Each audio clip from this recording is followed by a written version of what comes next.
Bonjour, mon nom est Pierre Godbout. Je vais animer ce webinaire. Avant de laisser la parole à la présentatrice des conférenciers, voici quelques consignes d'usage. Au bas de votre écran, veuillez fermer votre caméra si ce n'est pas déjà fait. Pour activer la boîte de chat, cliquez sur l'icône bulle en bas à droite si vous voulez avoir accès. Puis la période de questions se fera à la fin des présentations. Alors, je laisse maintenant la parole à Elisabeth Gauthier. Bonjour tout le monde. Je suis Elisabeth Gauthier, directrice de la division biologie forestière du Centre forestier des forêts. Bienvenue à ce 10e et déjà dernier webinaire de la 35e saison des colloques du SCF-CFL, une saison toute spéciale. La conférence d'aujourd'hui s'intitule « Lutter contre le marché noir d'un produit vert. Penser globalement, agir localement ». Elle est diffusée aux intervenants du secteur forestier simultanément dans plusieurs sites à travers le Québec.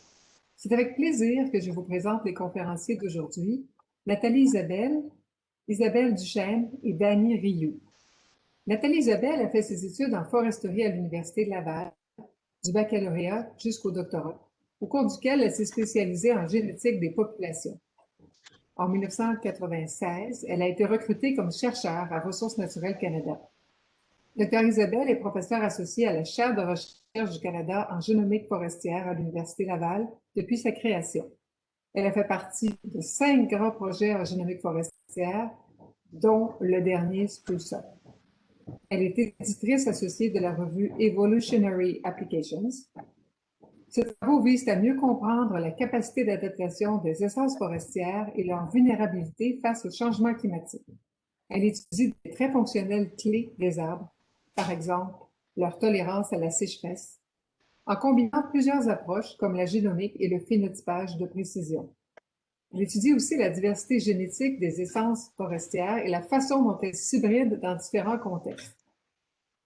Avec son équipe et ses collègues, elle développe un centre d'expertise canadien sur l'identification du bois pour lutter contre le commerce illégal du bois et assurer la traçabilité du bois canadien. Isabelle Duchesne est chercheure au Centre canadien sur la fibre de bois du Service canadien des forêts depuis avril 2011. Elle est titulaire d'un baccalauréat en sciences et technologies du bois de l'Université Laval et d'un doctorat de l'Université suédoise des sciences agricoles d'Uppsala, abrévié SLU, et je vais vous passer le nom suédois. Ces projets visent à optimiser l'utilisation de la ressource et à mieux prédire la qualité du bois issu de la sylviculture dans un contexte de changement climatique. Pour caractériser la fibre de bois, elle utilise différentes technologies non destructives telles que la tomodensitométrie à rayon X, ou CT scan, les outils acoustiques et le géoradar. Dr Duchesne est aussi spécialiste en identification anatomique des bois et conservatrice de la xylothèque du SCF, qui est une collection de bois exotiques et indigènes. Dans le projet dont il sera question aujourd'hui, elle évalue certaines méthodes d'identification appliquées aux bois exotiques. Enfin, Dany Rioux a obtenu en 1989 un doctorat en sciences forestières à l'Université Laval. Il est chercheur au Service canadien des forêts de Ressources naturelles Canada depuis 1992. Il est auteur ou co-auteur d'une centaine de publications scientifiques portant surtout sur les interactions arbres-ravageurs et plus spécifiquement sur la physiologie et les mécanismes de défense de l'arbre, notamment le compartimentage des tissus infectés par divers agents pathogènes.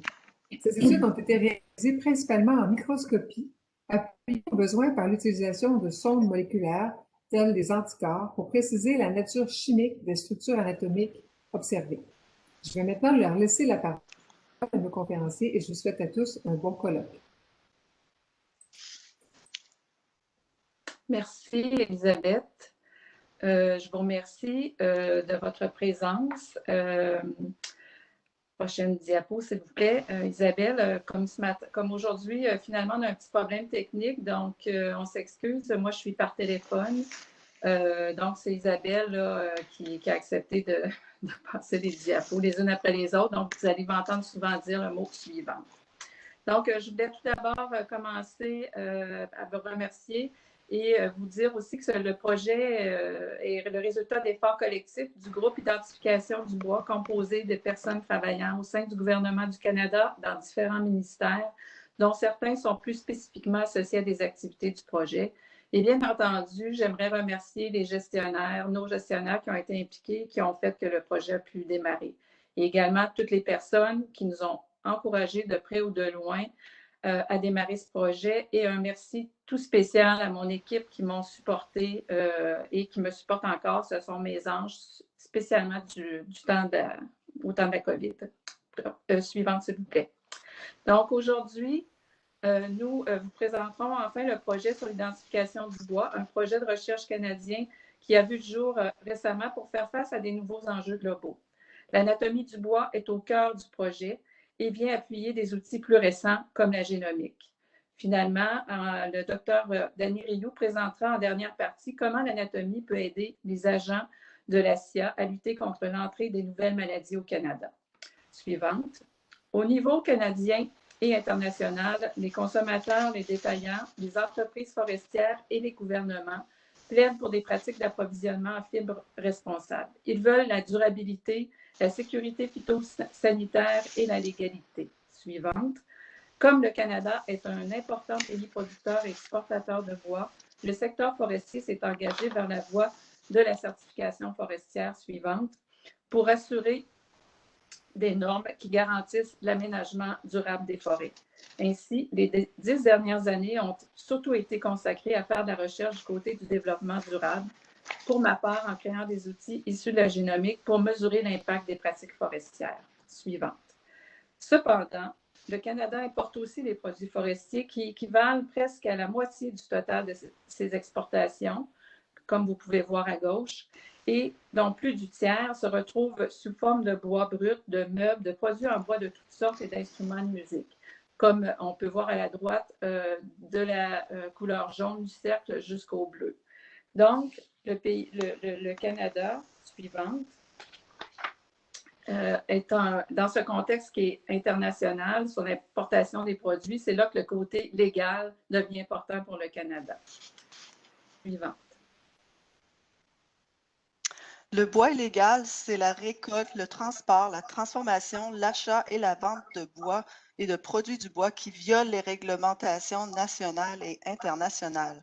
En fait, c'est d'exploiter des espèces d'arbres protégées, de récolter dans des zones, de récolter des espèces d'arbres protégées menacées d'extinction, récolter dans des zones protégées, excéder les quotas en récoltant au-delà des zones autorisées et falsifier des documents pour camoufler les activités illégales et permettre l'évasion fiscale.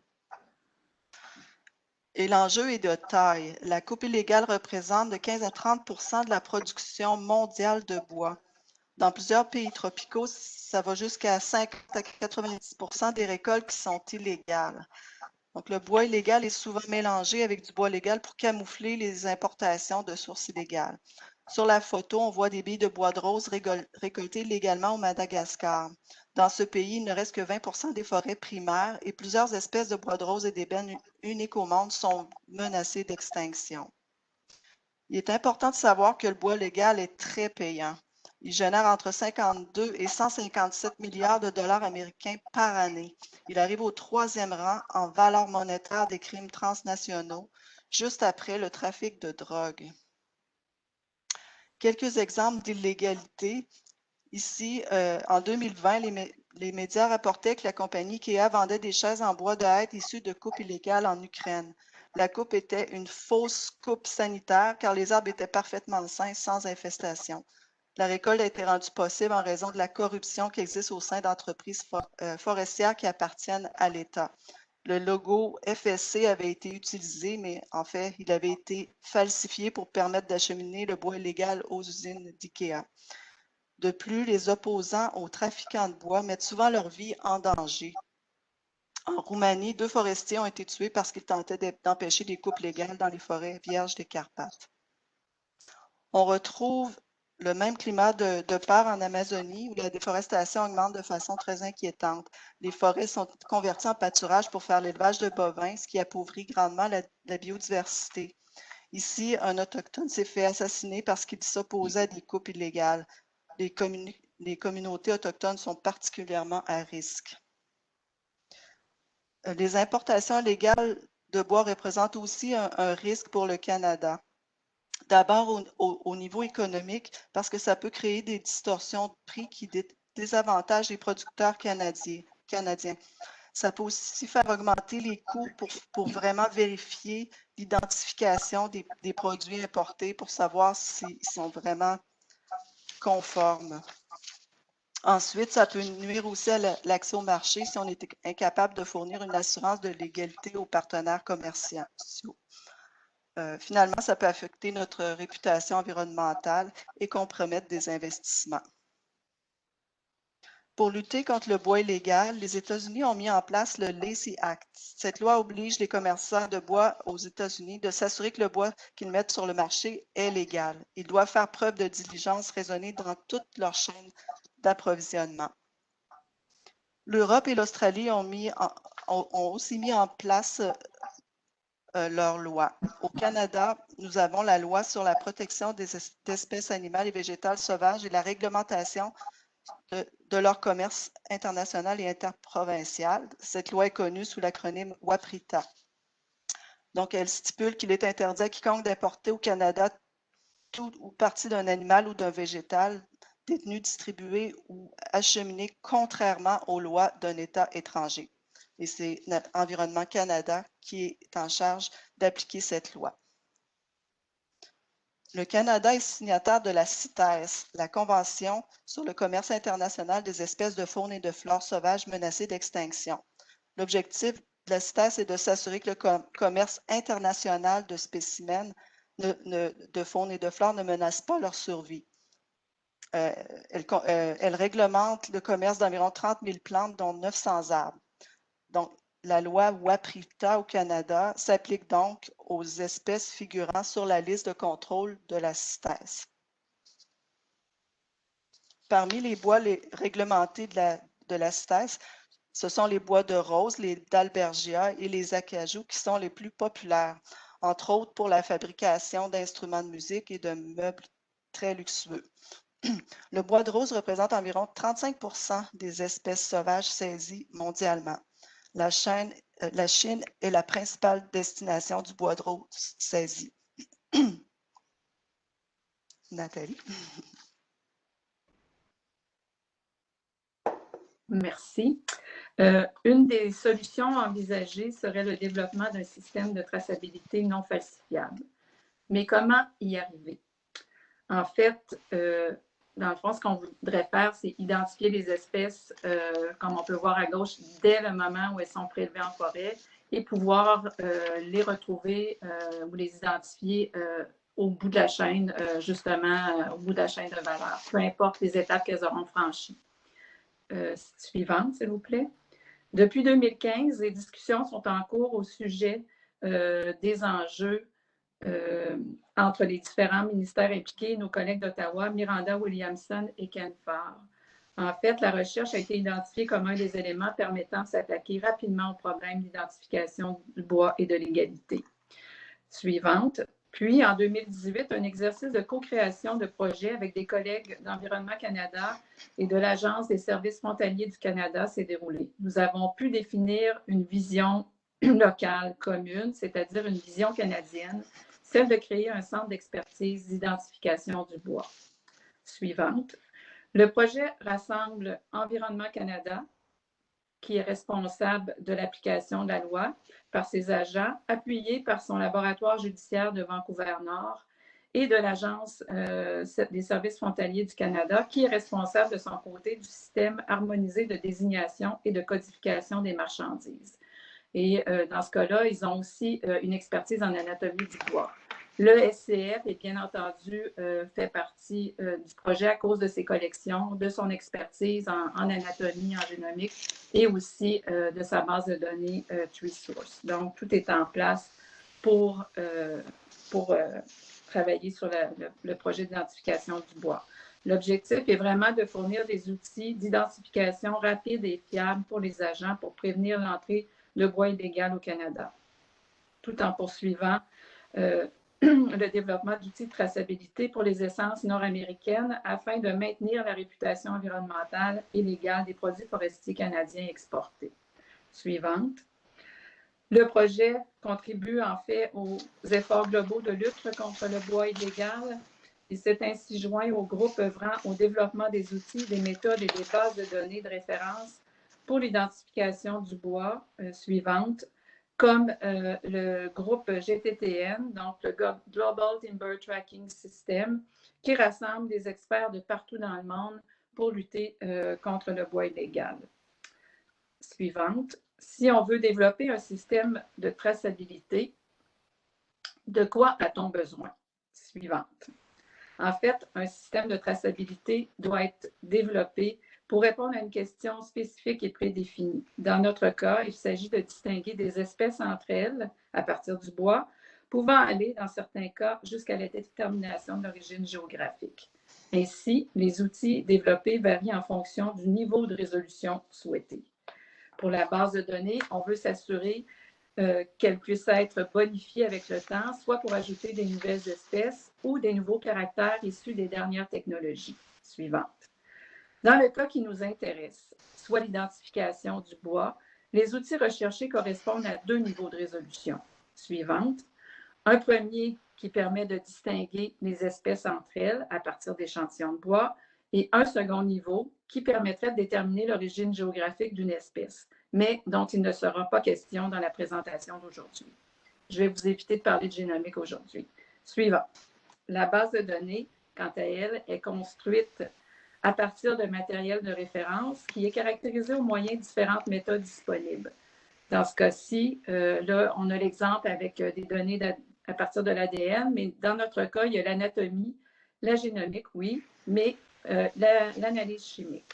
Une fois établie, suivante, du matériel inconnu peut être justement testé avec les outils qui vont être développés selon la méthode recherchée et les résultats seront comparés à la base de données de référence pour déterminer, par exemple, quelle est l'espèce quelle est l'espèce du bois qui est justement à identifier. Suivante. C'est pourquoi le projet sur l'identification du bois repose d'abord et avant tout sur les 2 premières activités qui sont consacrées au développement d'une cyberinfrastructure et à la standardisation des méthodes en collaboration avec les équipes d'autres organisations au Canada et ailleurs dans le monde. 2 autres activités, dont la collecte d'informations sur les marchés canadiens et à savoir qu'est-ce qui est importé au Canada et la formation aux agents responsables de faire appliquer les lois viennent appuyer le projet. Suivante. C'est ici qu'Isabelle vient vous parler de la première activité du projet, des collections et de la base de données. Isabelle. Oui, nous avons la chance d'avoir une xylothèque de bois exotiques et indigènes pour appuyer nos recherches. Notre collection scientifique comprend environ 4400 spécimens de bois représentant 800 genres et 2000 espèces d'intérêt commercial et 5000 lames microscopiques qui permettent de comparer l'anatomie de ces espèces.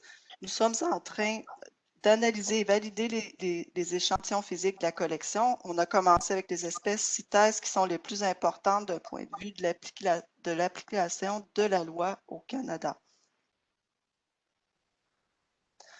Donc, l'inventaire complet de la xylothèque est maintenant intégré dans TreeSource. On a fait l'inventaire.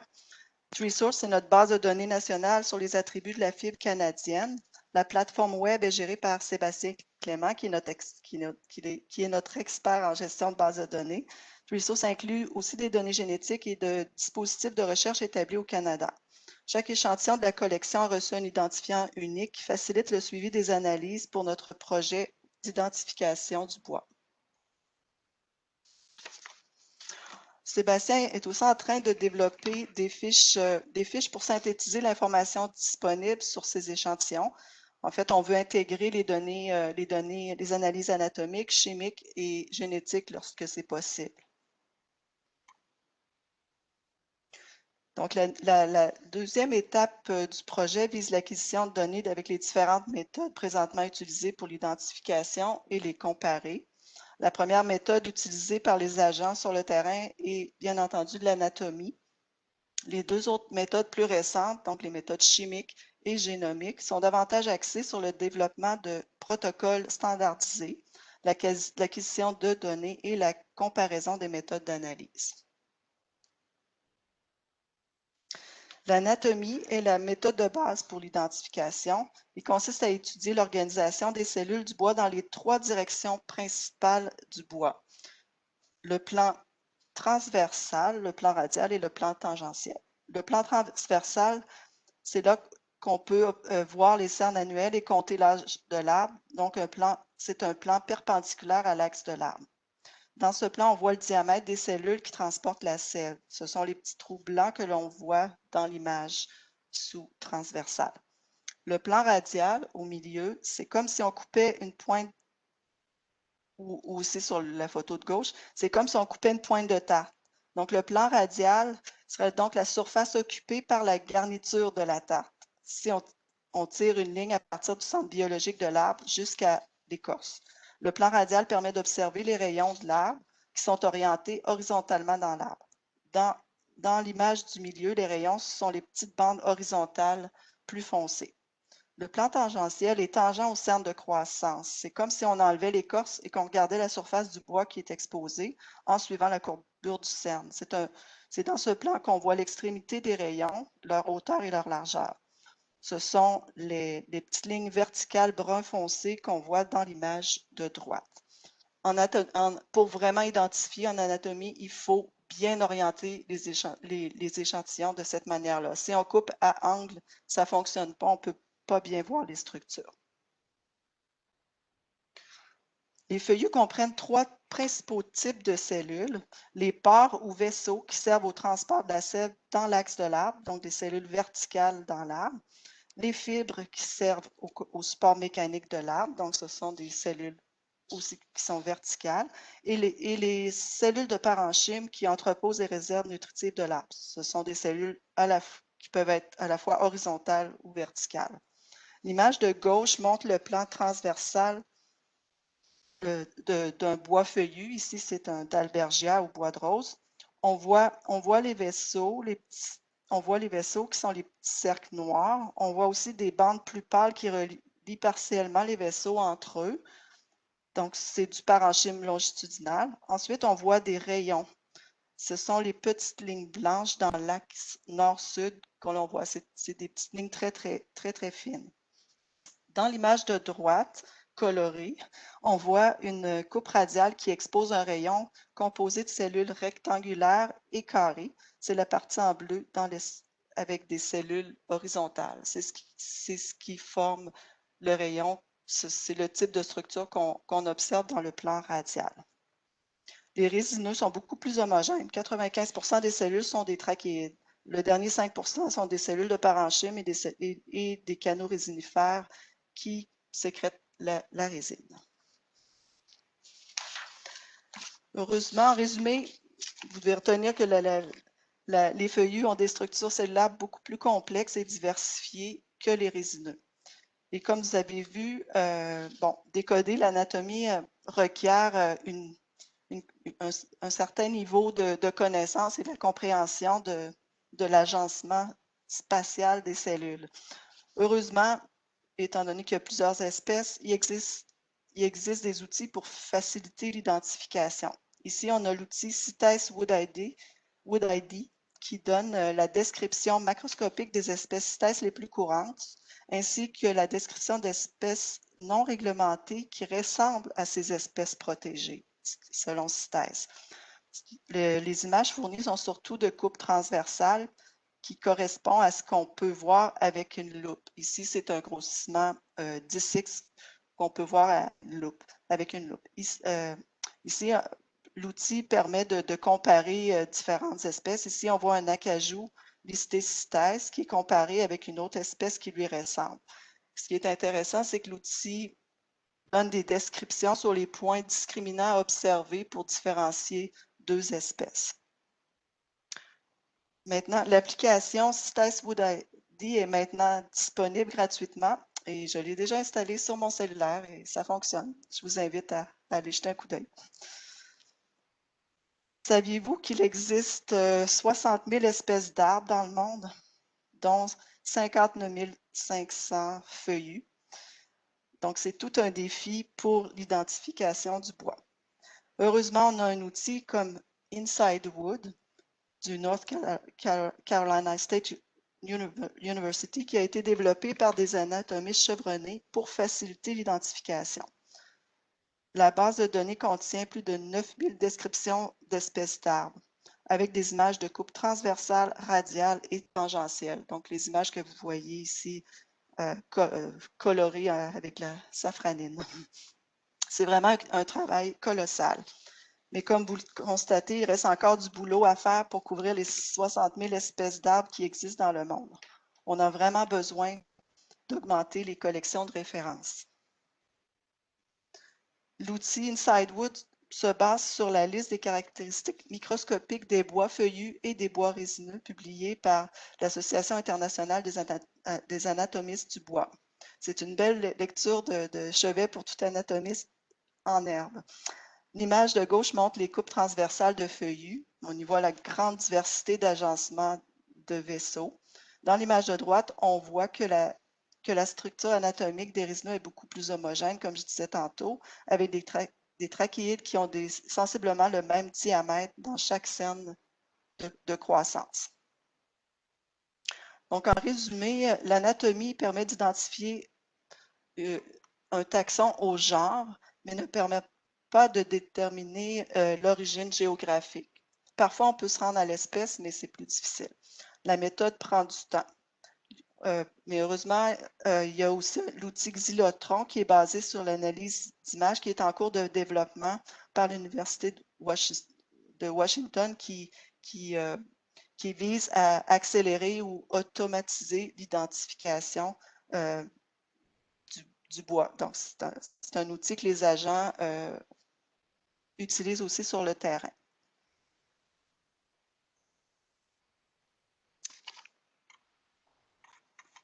Ah, voilà.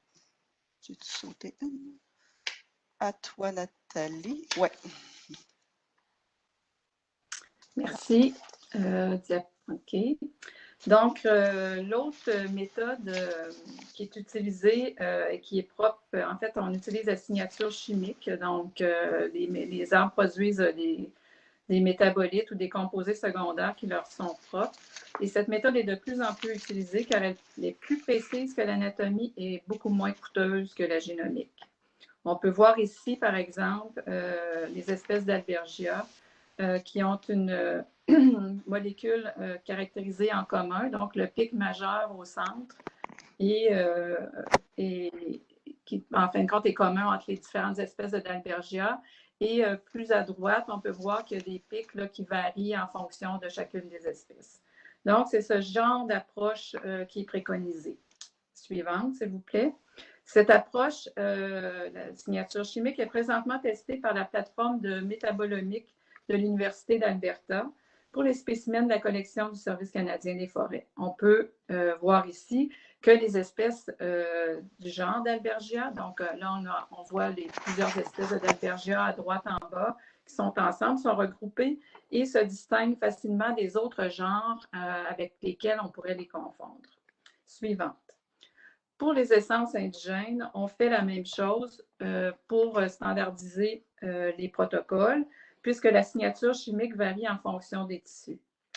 On peut voir ici que l'anatomie, en coupe transversale, ne permet pas vraiment de distinguer l'épinette blanche à gauche de l'épinette noire à droite. Mais on peut tout de même voir, comme diraient mes deux collègues, Dany et Isabelle, des beaux canaux résinifères. Suivante. Mais avec la signature chimique, c'est plus facile, surtout pour des gens comme moi. Suivante. La signature chimique permet de distinguer les espèces à un coût relativement faible et sans expertise, mais en autant qu'on ait une base de données. Suivante. Pour ce qui est des signatures génomiques, les ensembles de données génomiques existent ou existeront bientôt pour plusieurs essences commerciales, compte tenu du fait que Génome Canada a investi récemment, dans les 20 dernières années, dans des projets de génomique forestière. Nous sommes donc en train d'évaluer la quantité d'informations génomiques minimales requises, donc le nombre de marqueurs génétiques nécessaires pour assigner avec un bon taux de succès le bois d'un individu donné. En parallèle, les données chimiques sont également acquises, le but étant de comparer les différentes méthodes et de toujours enrichir la base de données. Suivante. La signature génomique permet aussi de déterminer l'origine géographique de certaines espèces. Les signatures isotopiques sont une autre méthode qui permet d'identifier une région sans toutefois permettre de distinguer des espèces. Seules quelques régions ciblées sont bien documentées. Donc, cette dernière approche nécessite à coup sûr une autre des trois méthodes. Suivante. Pour mieux connaître ce qui se trouve sur le marché canadien, nous avons voulu déterminer dans un projet en parallèle si les objets en bois correspondaient à ce qui était annoncé sur leur étiquette. Notre but n'était pas de vérifier la légalité, mais bien seulement l'identification fournie par le revendeur.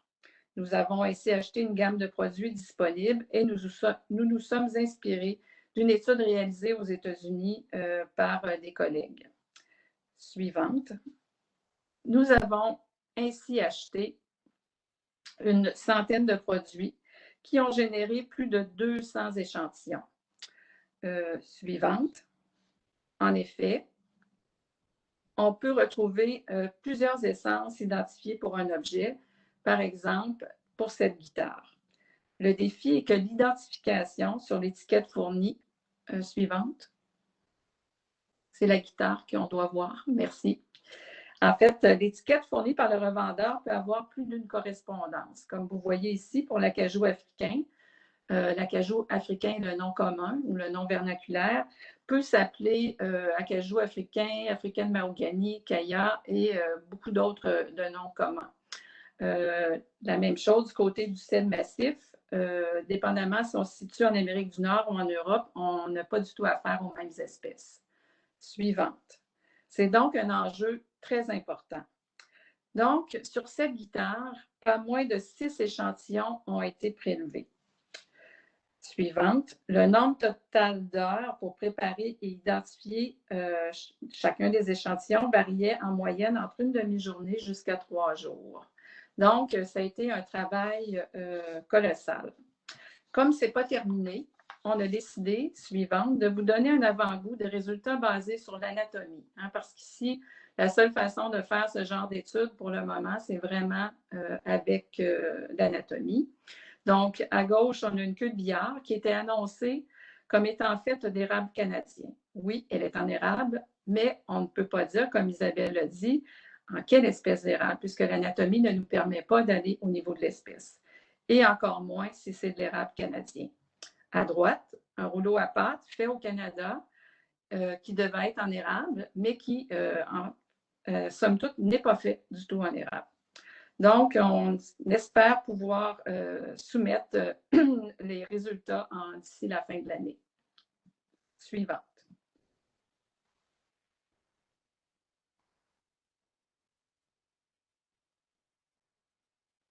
Isabelle?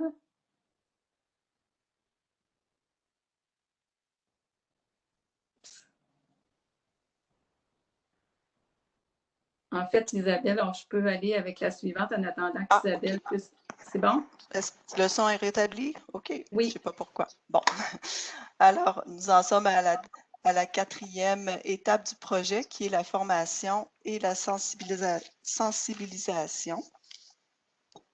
Depuis le début du projet d'identification du bois en avril 2018, nous avons donné 3 ateliers de formation sur le bois et formé plus de 50 agents de la faune, agents des services frontaliers et agents phytosanitaires. La formation avait plusieurs objectifs. Le premier était de sensibiliser les agents à l'enjeu des coupes illégales à l'international et du commerce d'espèces d'arbres. Le deuxième était de survoler les notions de base en anatomie du bois et des outils disponibles pour faciliter le travail des agents lors de l'inspection de conteneurs de bois. Troisièmement, les agents ont pu analyser des échantillons de bois CITES et non CITES en utilisant une gamme d'outils comme le Xylotron CITES Wood ID et d'autres guides terrain. Ces formations ont permis de créer des liens entre les agents et les chercheurs du SCF, notamment Dani et moi pour l'anatomie. Les agents nous connaissent et peuvent compter sur nous quand ils ont besoin d'aide pour inspecter une cargaison de bois. J'ai accompagné des agents lors d'inspections de bois importés ici même à Québec. J'ai aidé à trier et à prélever des morceaux de bois nécessaires pour l'analyse légale dans notre laboratoire de microscopie au CFL.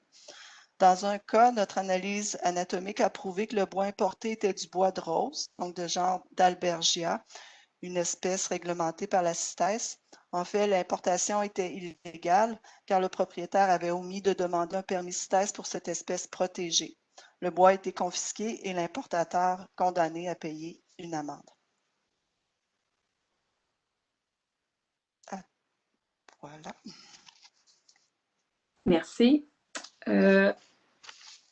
Pour conclure, en fait, nous espérons que cette présentation vous aura tout le moins sensibilisé à la question du bois illégal, un enjeu international qui a des répercussions sociales, économiques et environnementales. L'anatomie du bois demeure à ce jour le moyen le mieux documenté pour distinguer les genres et elle servira encore longtemps à valider les spécimens des bases de données de référence qui pourront alors être testés avec d'autres outils. Donc, les anatomistes du bois et leur savoir sont très importants. Pourtant, c'est un domaine qui est en voie de disparition. Pourtant, l'anatomie du bois est instrumentale pour des projets comme les projets sur l'identification du bois, et ce, à travers le monde. Donc, en fait, je voulais vous dire aussi que les photos des gens qui étaient là, comme je disais, ce sont nos anges. Et je voulais mentionner que maintenant, la coordonnatrice du projet sur l'identification des bois, j'ai oublié de la nommer tout à l'heure, Virginie Méhaut, est très importante. Donc, Virginie est à Ottawa et elle nous supporte, Isabelle et moi et le groupe, pour qu'on puisse continuer justement aller de l'avant avec notre projet. Et c'est vraiment, dans ce cas-ci, c'est un projet, un véritable projet d'intégration sciences et politique. Je passe comme ça la parole à Dani pour qu'il puisse finalement nous montrer l'utilité de l'anatomie en phytopathologie avec l'exemple des chênes. Et je le soupçonne de lire Inside Wood la nuit. Donc, je passe la parole à Dani.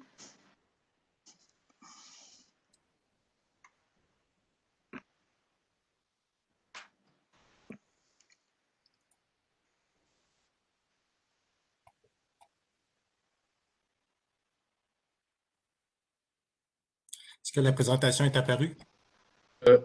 Oui, Dani, tu as juste à la mettre en plein écran, s'il te plaît. Ça va? Oui, il va falloir que tu changes ton paramètre d'affichage pour comme tout à l'heure.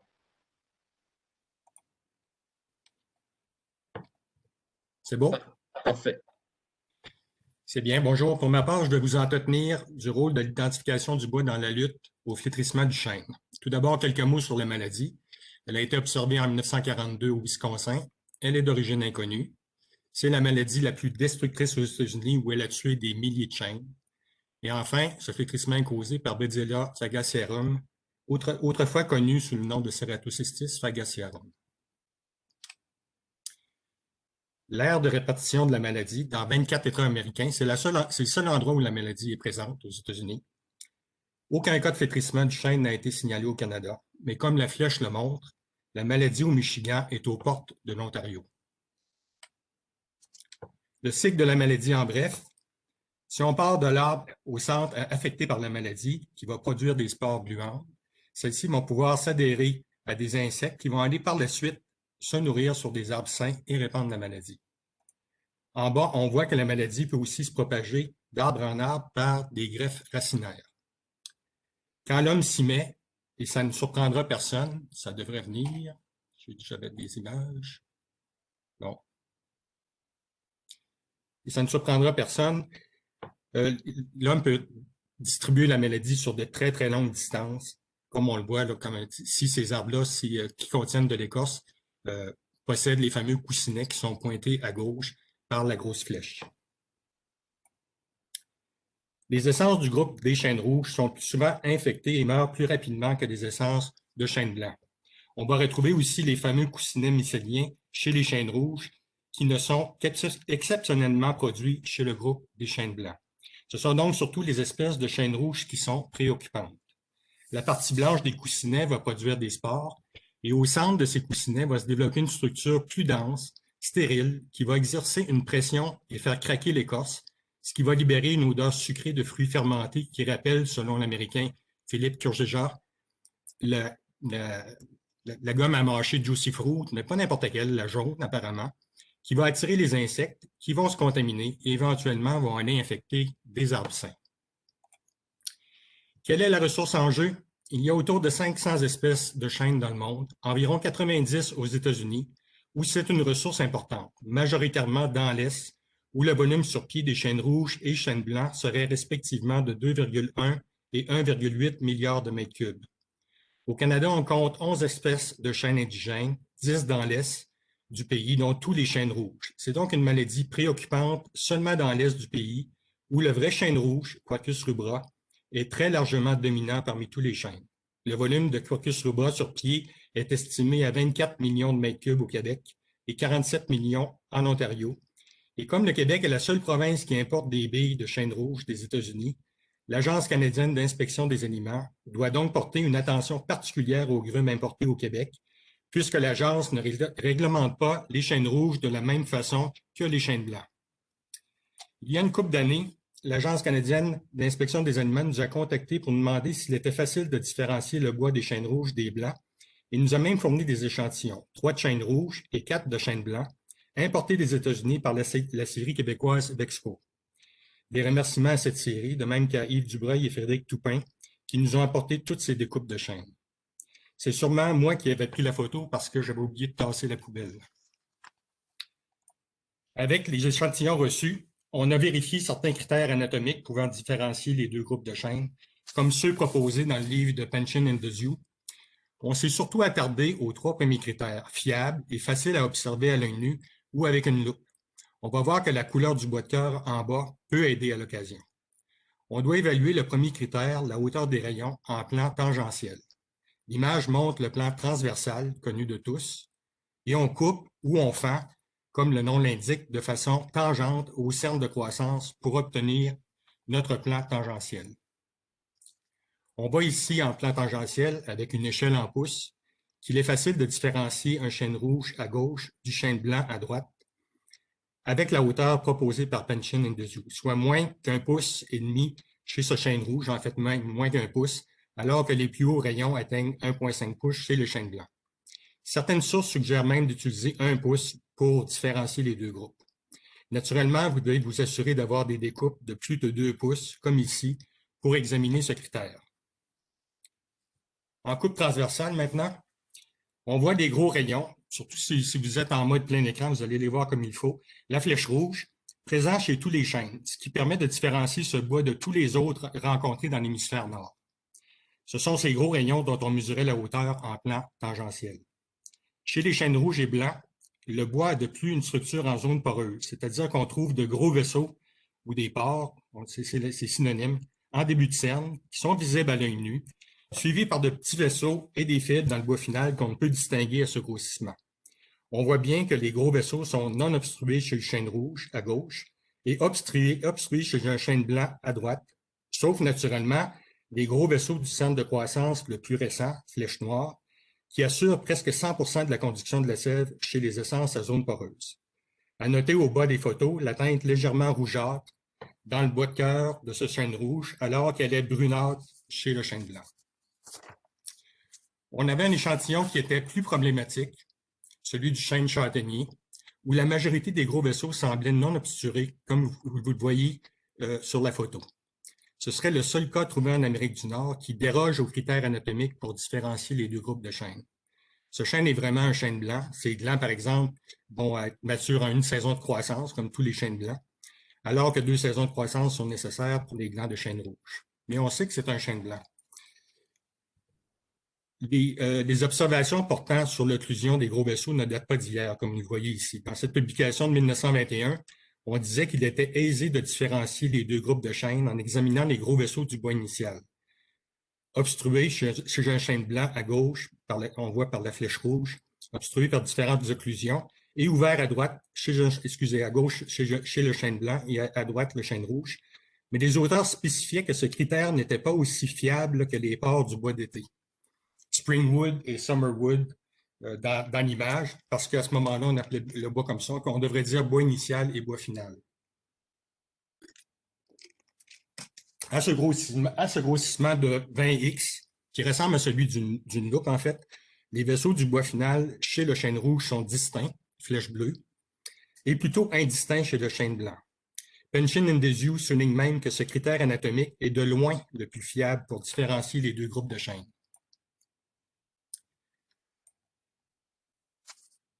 Oh. Oui, que je clique quelques fois. Avec le critère anatomique le plus fiable, aucune exception n'a été trouvée dans la littérature. Et on a naturellement vérifié notre chêne châtaignier à droite, qui était plus problématique parce que ces gros vaisseaux ne semblaient pas obstrués. Même si on voit quand même à l'occasion, comme ici dans les gros vaisseaux, au début du cerne, en haut, sur cette image, on voit qu'il y a probablement des occlusions à ce niveau-là. Donc, on voit bien en microscopie que les vaisseaux sont ronds, les vaisseaux du bois final sont ronds, à parois épaisses, alors qu'ils sont angulaires à parois minces chez le chêne châtaignier, confirmant que ce dernier fait bien partie du groupe des chênes blancs. Avec une loupe, les gros vaisseaux du bois final chez les chênes rouges, à gauche, sont distincts alors qu'ils sont imperceptibles chez les chênes blancs, parce qu'ils sont beaucoup plus petits, comme on le voit bien sur ces deux photos qui ont été prises au même grossissement. Les gros rayons visibles à l'œil nu sont typiques des chênes. On en voit un partiellement sur la photo de gauche à droite. C'est un gros rayon, mais on voit aussi plein de petits rayons qui sont unisériés, une cellule de large chez les chênes. Il y a des gros rayons, puis il y a des petits rayons, mais les petits rayons sont imperceptibles là, avec une loupe. Il existe aussi un test chimique avec le nitrite de sodium qui est fiable et facile à faire pour distinguer le bois des deux groupes de chênes. Ce test a été mis au point aux États-Unis pour faciliter l'exportation de grumes de chêne blanc vers l'Europe. En fait, pour que les Européens puissent l'utiliser pour vérifier qu'il n'y ait pas de billes de chêne rouge qui risquent de propager la maladie. Ce test a été validé avec succès sur des milliers d'échantillons.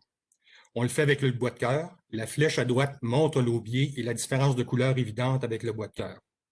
La couleur va devenir plus foncée chez les chênes blancs, en 5 à 10 minutes habituellement, alors que chez les chênes rouges, elle s'atténue pour devenir brun pâle ou même olivâtre. Un avantage de ce test sur l'anatomie est qu'il permet, en vaporisant la solution, de tester un grand nombre de billes rapidement. On a naturellement testé nos échantillons et ça fonctionnait très bien. Ici, avec le chêne blanc à gauche, un chêne blanc qui est à gauche, oui, et le chêne rouge à droite, y compris sur notre canard boiteux, le chêne châtaignier, où l'on voit une couleur foncée noire dans le bois de cœur qui est similaire à celle du chêne blanc. L'aubier pointé par la flèche réagit très peu au nitrite de sodium, contrairement au bois de cœur. On va maintenant s'attarder aux occlusions dans les gros vaisseaux du bois initial, qui sont souvent des tiges et les essences à zone poreuse. On voit deux bandes de gros vaisseaux, une bande pointée par les flèches noires au début d'un cerne annuel complet sur ces images, et les gros vaisseaux à gauche, chez le chêne rouge, semblent ouverts, alors qu'ils sont totalement bloqués à droite chez le chêne blanc. On voit bien les gros rayons R typiques des chênes, et les flèches bleues pointent les petits vaisseaux du bois final qui sont distincts à ce grossissement chez le chêne rouge à gauche et indistincts chez le chêne blanc à droite. Et là, je vous imagine sur le bord de vos chaises, impatient en vous disant « Mais quand est-ce que tu vas expliquer c'est quoi ces occlusions, ces tiges? » Patience, j'y arrive justement. Il est tout à fait remarquable que les tiges aient été décrits en détail pour la première fois par une baronne autrichienne en 1845, une époque où les microscopes étaient très rudimentaires. On voit un tige chez la vigne à gauche et 3 tiges dans un vaisseau de chêne à droite.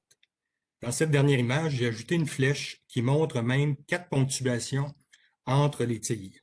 C'est prodigieux qu'elle ait vu ces fins détails avec ce genre de microscope. À droite, on voit chez le Quercus alba, en passant c'est une des premières photos du bois en microscopie électronique, que le tige est bien une excroissance des cellules vivantes, une sorte de ballon en fait, qui était alors probablement en expansion dans le vaisseau et qui sort de la cellule par une ponctuation qui est indiquée par la flèche. Les tiges sont toujours formées dans l'aubier qui, par définition, contient les cellules vivantes du bois, alors que le bois de cœur est dépourvu de cellules vivantes. Dans cette image d'un chêne blanc européen, les gros vaisseaux sont à différents stades de différenciation. On utilise la loi de Hagen-Poiseuille pour estimer le volume de liquide conduit par un cylindre. Si on prend un chêne en général et seulement le petit rayon R, on peut calculer qu'un vaisseau de bois initial de 300 microns de diamètre conduirait environ 1296 fois plus de sève qu'un petit vaisseau de bois final de 50 microns.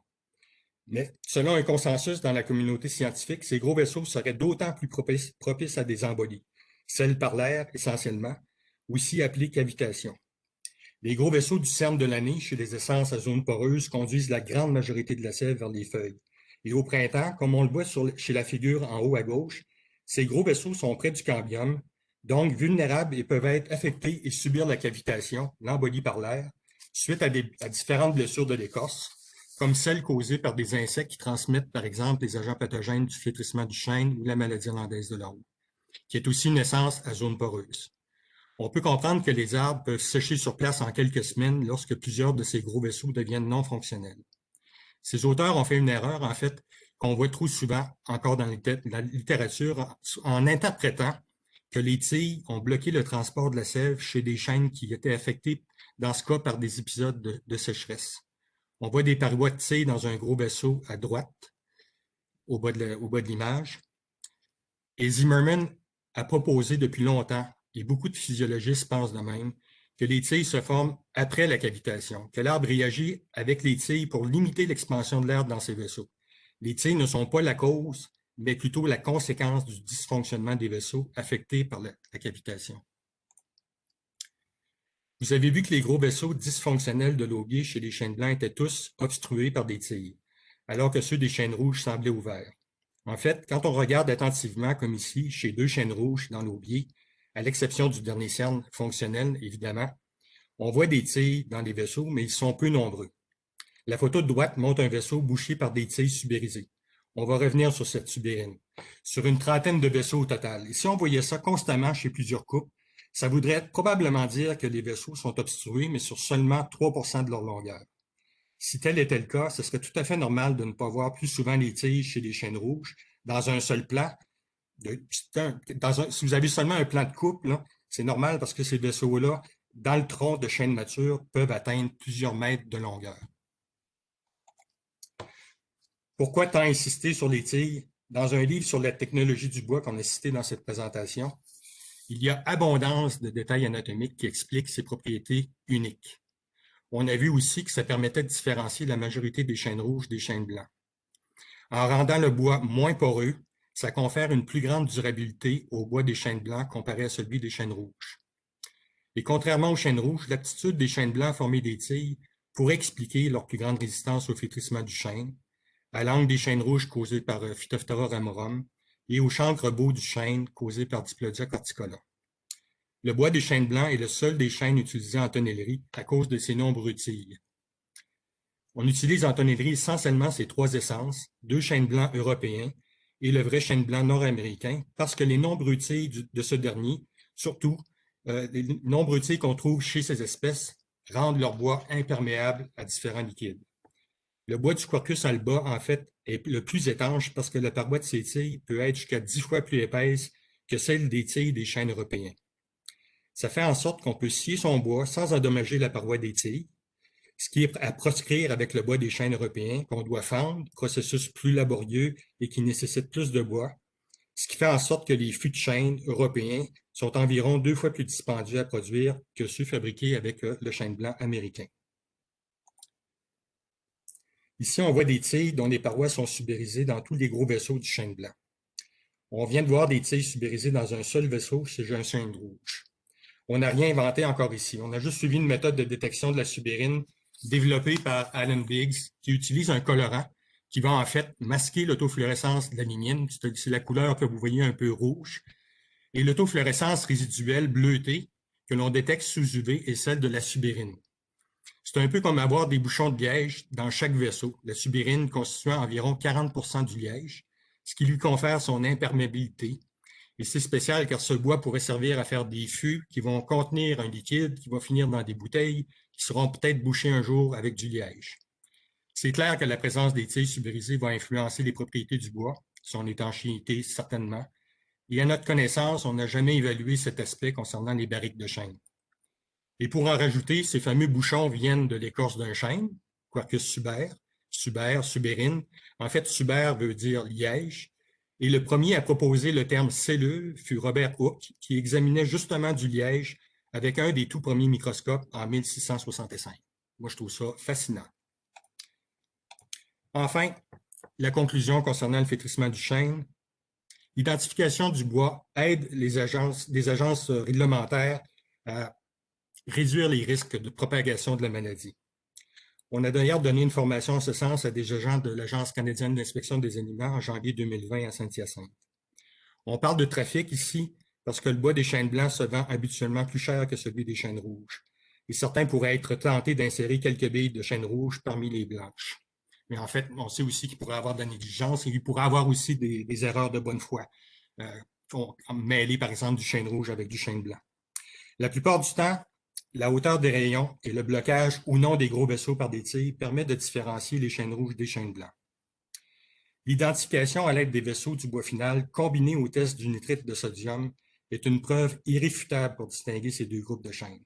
Une preuve qui pourrait être présentée devant des autorités judiciaires, par exemple. Et enfin, l'aptitude des chênes blancs à former des tiges pourrait expliquer en partie la durabilité de leur bois et leur résistance à cette maladie.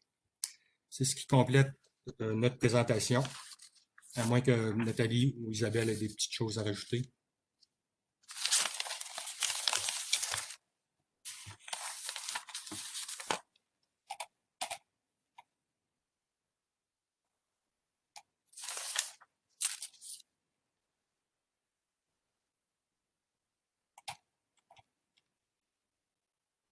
Alors,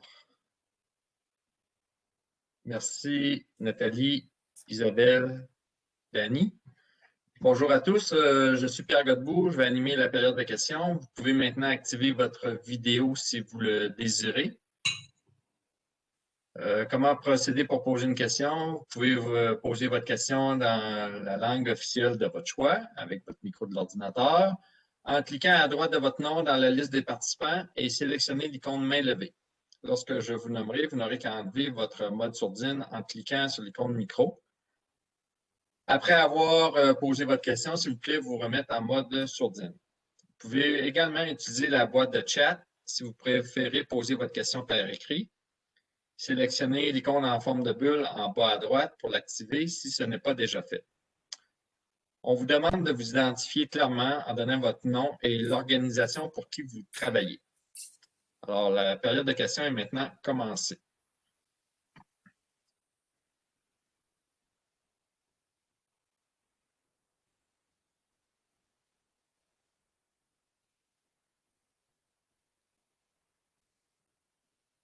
Je vais parcourir la boîte de chat et voir s'il y a des mains levées.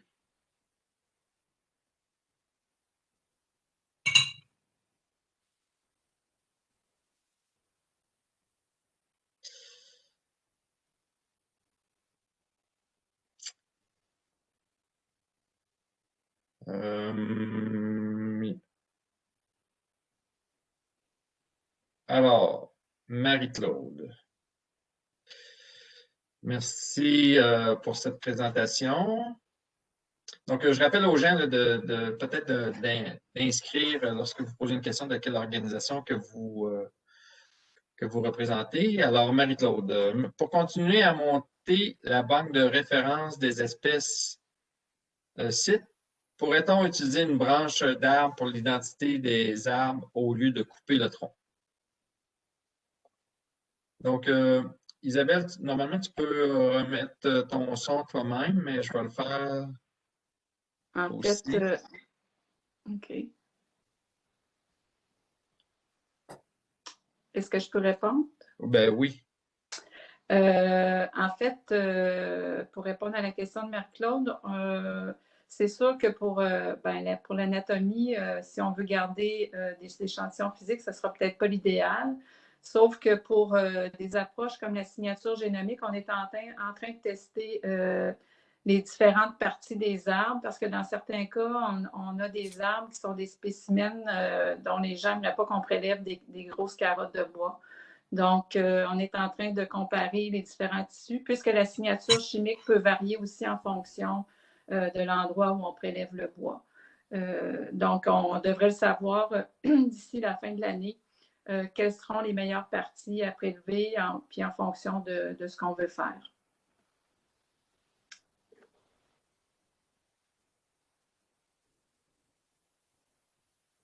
D'accord. Je rappelle aux gens, si jamais vous avez une question que vous voulez poser verbalement, allez à côté de votre nom, sélectionnez l'icône main levée. Puis, je vous donnerai le droit de parole à ce moment-là. Dans le chat de Martin Lavoie du syndicat de producteurs de bois du Saguenay-Lac-Saint-Jean. Que font-ils avec le bois saisi? Je peux répondre partiellement à cette question.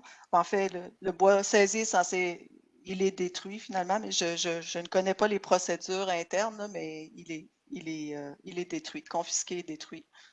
Et quand il est inspecté par les agents de la faune et même les douanes canadiennes, le bois illégal est détruit. D'accord, donc Elisabeth, j'imagine Elisabeth Gauthier du Centre de foresterie des Laurentides. Pourriez-vous aussi nous dire un mot sur les travaux que vous menez sur la traçabilité des arbres indigènes du Canada? En fait, oui, on est en train de travailler. En fait, on a travaillé sur les espèces pour lesquelles on a déjà des ensembles de données génomiques. Donc, on est en train de tester justement différentes approches pour faire des méthodes d'assignation.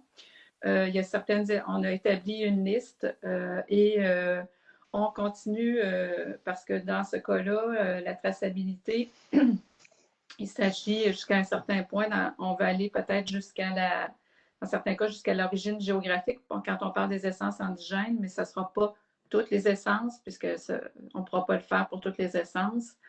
Et c'est des travaux qui sont en cours pour le Pinus contorta, pour le peuplier faux-tremble et l'épinette noire, puisque c'est les essences pour lesquelles on a des jardins communs, des collections vivantes. Donc, on peut retourner aussi échantillonner des signatures chimiques et des échantillons pour l'anatomie. On a déjà des carottes dans la plupart des cas, des carottes de bois pour l'anatomie. Donc, c'est des travaux qui sont en cours. Mais il reste encore fort à faire. D'accord. Il y a une question dans le chat de Guillaume Bilodeau de l'Agence canadienne d'inspection des aliments. Avez-vous des tests rapides moléculaires en route comme des amplifications isothermales ou qPCR pour aider au travail, pour rajouter à la boîte à outils? En fait, dans la plupart des espèces, ça va prendre plus d'une méthode. On n'est pas encore dans la finalisation. Je pense que dépendamment de l'objectif pour l'essence en question, on pourra peut-être utiliser des choses plus spécifiques, mais on n'en est pas encore rendu là. Là, on est vraiment à définir des grands ensembles pour l'instant. Mais c'est sûr que c'est quelque chose on sait qu'il y a toujours des nouvelles technologies de 6 mois en 6 mois. Donc, pour l'instant, ce qui est vraiment important pour nous, c'est d'enrichir la base de données avec une représentation géographique assez importante pour les essences indigènes. Du côté des essences exotiques, c'est un peu là où on a un problème, c'est qu'on souvent, on ne connaît pas nécessairement l'origine géographique, quoique avec certaines espèces, on peut le suspecter. C'est pour ça qu'il faut mettre des ressources en commun. Présentement, les essences pour lesquelles on a peut-être le plus de choses en termes d'amplicons, c'est vraiment la question des chênes. Mais encore là, c'est pas toutes les espèces au monde, il y a beaucoup d'espèces de chênes, donc il faut quand même essayer de raffiner et d'enrichir pour aller comparer si ce qu'on trouve avec nos essences, par exemple ici, va fonctionner pour des chênes qui viennent d'ailleurs. Donc, nos essences indigènes sont les exotiques des autres et vice-versa. C'est de cette façon-là, c'est pour ça qu'on veut travailler aussi avec d'autres groupes pour justement, pour chacun d'entre nous, en fonction de où on se trouve dans le monde, on a accès à des collections. Puis de mettre en commun des bases de données, ben ça va nous aider justement peut-être à raffiner et à avoir des outils encore plus performants. Mais le bois reste que c'est un matériau qui n'est pas toujours facile. Quand on travaille avec du matériel, là, quand on parle de meubles, c'est une autre paire de manches là, pour aller chercher davantage de marqueurs spécifiques. Dans le cas du flétissement du chêne, si je peux continuer, le test, quand vous avez un gros empilement de bois, des billes là, qui peuvent avoir plusieurs mètres de haut, le test est intéressant parce qu'on peut vaporiser la solution, puis rapidement voir si parmi des blancs, par exemple, il n'y aurait pas un rouge. Puis à ce moment-là, aller échantillonner le rouge pour l'anatomie, par exemple, pour confirmer que vous avez un rouge. Même avec un test moléculaire, avec un grand nombre de billes, là, ça serait difficile à appliquer, mais avec ce test-là, on peut vaporiser la solution assez haut, puis d'un coup, dans 5 à 10 minutes, là, savoir si vous avez des chaînes rouges ou des chaînes blancs. OK, je vais donner maintenant la parole à Mme Caron.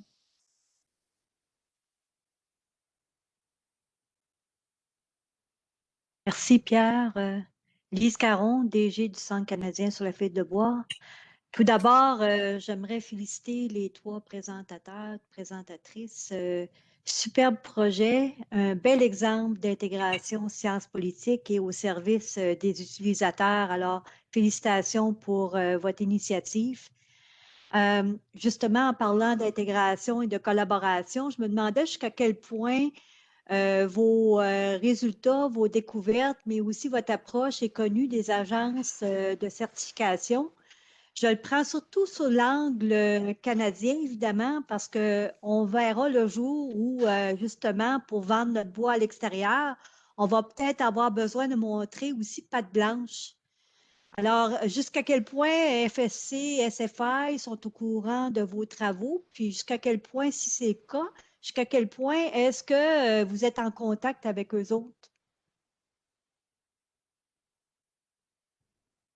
En fait, je peux répondre. On a, dans les rencontres où on allait justement à la semaine de la légalité forestière à Washington, c'est là où moi j'ai rencontré des gens.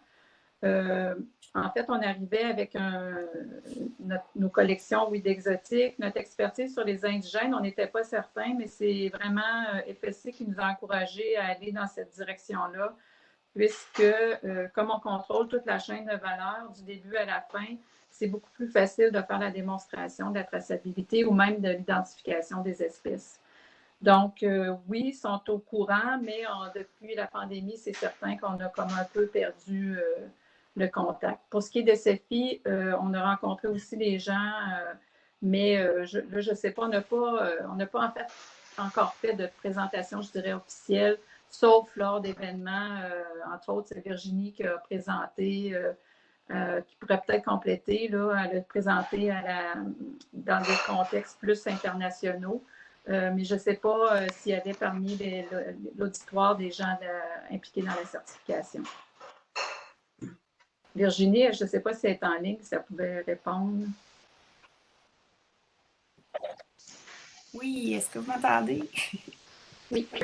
OK, oui, merci. Bien, FSC International fait partie d'un gros projet là, avec les Américains, avec Kew Gardens au Royaume-Uni sur l'identification des bois, surtout exotiques.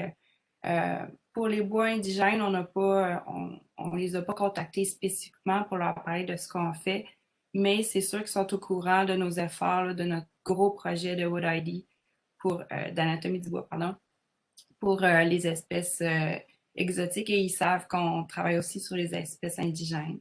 parce qu'eux sont super intéressés par la traçabilité pour assurer la légalité des produits qui sont certifiés par FSC, c'est sûr. Fait qu'à ce niveau-là, il y a aussi au niveau de la CITES. La CITES a des groupes de travail, dont un dont le Canada fait partie, puis c'est moi qui le représente, sur l'identification du bois. Puis, donc, il y a beaucoup d'organisations internationales, beaucoup de pays, des grosses organisations, comme FSC, comme le World Resource Institute, qui sont impliqués dans les projets d'identification du bois, puis on échange là-dessus. Donc, il y a quand même un partage de connaissances international là-dessus.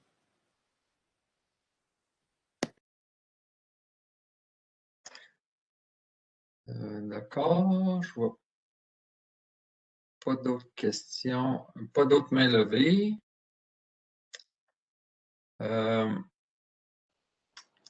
y avait Je vois moi pas qui de avais questions. une main Ah, levée. je ne savais pas si c'était une erreur, donc vas-y, Nathalie. Oui, non, tu sais, je ne peux pas m'empêcher de poser des questions. J'aimerais en fait, je trouve que l'anatomie, moi, en travaillant avec la dendroécologie, avec Martin Girardin, puis en travaillant avec Dany et Virginie et Ken Farr, je me suis rendu compte à quel point il y avait de la diversité dans les essences, puis à quel point on devrait redorer un peu le blason de l'anatomie, puis le valoriser davantage, là, parce qu'on aurait beaucoup à apprendre, ne serait-ce qu'en choisissant des essences qui sont le fruit de millions d'années d'évolution pour faire certains produits plutôt que d'autres, plutôt que d'essayer de faire de l'ingénierie avec. J'aimerais que Isabelle et Dany peut-être nous parlent d'exemples justement où ils ont eu à faire l'identification. Là, on a coupé un peu cette partie-là, Isabelle. Puis je trouve que c'est intéressant de voir, il y a des choses qu'on ne connaît pas.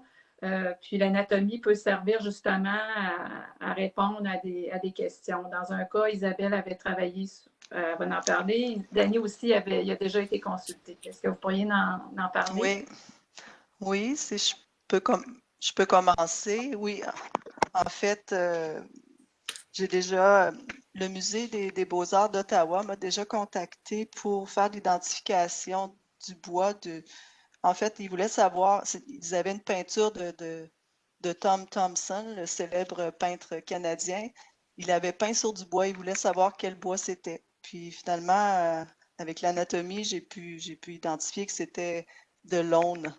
Donc, j'étais un peu surprise parce que c'est un peintre ontarien. Je dis pourquoi peindre sur de l'aune rouge de l'Ouest, là, probablement, là, sans savoir l'origine géographique. Mais en fait, le peintre avait habité à Seattle, dans cette région-là. Donc, peut-être qu'il s'était procuré des plaquages d'aune rouge pour faire ses peintures. C'est super intéressant. Puis aussi, au niveau de la rénovation de bâtiments patrimoniaux, souvent les ingénieurs qui doivent changer des poutres doivent savoir en quelle essence ils avaient construit à l'époque. Est-ce que c'était des poutres de sapin Douglas, de pin blanc et tout ça? Donc, souvent, on peut être sollicité pour répondre à ces questions-là pour guider des travaux de rénovation patrimoniale. C'est deux petits exemples intéressants de l'anatomie. Moi, j'avais un cas à un moment donné, c'était du bois qui avait été saisi à la frontière, qui était supposé être du bois de fer mexicain, ironwood mexicain. Puis, on s'est aperçu, c'était un bois qui normalement devait avoir plus qu'un de densité. On s'est aperçu finalement que c'était un chêne du sud des États-Unis. Tantôt, je vous ai parlé des gros rayons. On a vu tout de suite qu'il y avait des gros rayons, donc c'était un chêne. Mais il n'y avait pas la structure en zone poreuse. Que c'était pas un chêne blanc ni un chêne rouge. Ça ne faisait pas partie de ces groupes-là. C'est un chêne qu'on appelle les chênes toujours verts, le live oak, qui sont dans le sud des États-Unis. Puis ils ont une structure semi-zone poreuse. Puis même parfois, ça tire sur le port diffus. Donc, la structure était complètement différente. Mais juste avec la densité, là, ce chêne-là, il a peut-être une densité de 0,8, 0,9. Puis l'ironwood mexicain, il y avait une densité de 1,1. Donc, on a fait la différence tout de suite assez facilement entre les deux. Mais je vous en parle parce que c'est un chêne, c'est intéressant. On a vu tout de suite avec les gros rayons. Là, Martine avait préparé des échantillons que c'était des chênes, puis la structure des vaisseaux était différente de celle des chênes qu'on connaît ici.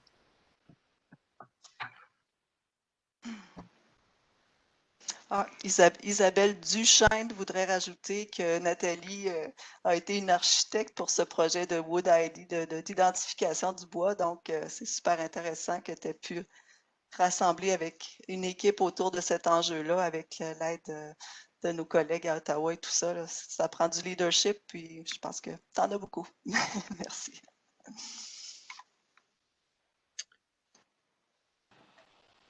Merci. Donc, je vois qu'il n'y a pas d'autres questions dans le chat, mis à part des mots de félicitations pour vous trois.